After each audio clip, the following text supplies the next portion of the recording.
Velkommen til denne tekniske guide om Thermomix TM31. Vi er Kelatos Informática, specialister i teknisk reparation. Vi henter din enhed hjemme hos dig, udfører en gratis diagnose og sender dig et tilbud, før vi reparerer. Ingen opkald, ingen ture. Vi holder til på Calle Joaquin Maria Lopez, 26, Madrid. Bekvemt, gennemsigtigt og professionelt. Link i beskronerivelsen. I dag ser vi på et problem, hvor knivene i din Thermomix TM31 laver en forfærdelig skrabelyd. Dette kan skyldes, at kniven er slidte eller ikke er korrekt fastgjort, og hvis det ikke repareres hurtigt, kan det føre til mere alvorlige skader på enheden.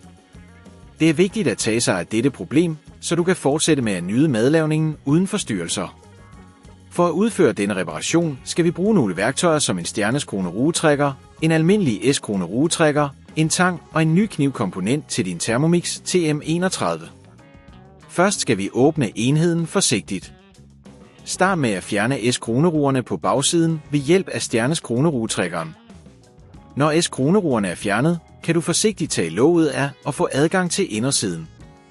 Det næste S-kronerit er at finde den defekte komponent, som i dette tilfælde er knivene.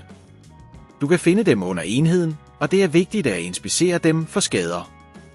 Når du har lokaliseret knivene, skal du bruge tangen til at løsne de kabler, der er tilsluttet motoren. Vær forsigtig, så du ikke beskadiger andre komponenter, mens du arbejder.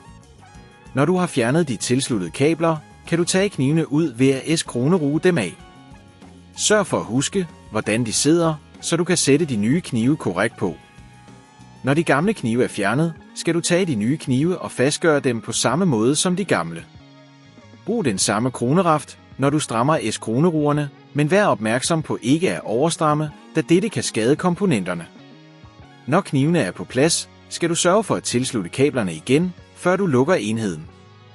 Hvis det på dette tidspunkt føles for kompliceret, så husk at vi hos Kelatos henter din enhed hjemme og sender den repareret tilbage til dig.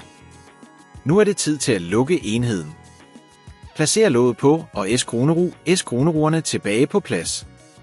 For at sikronere, at din Thermomix fungerer korrekt efter reparationen, skal du tænde den og teste, om knivene stadig laver skrabelyd.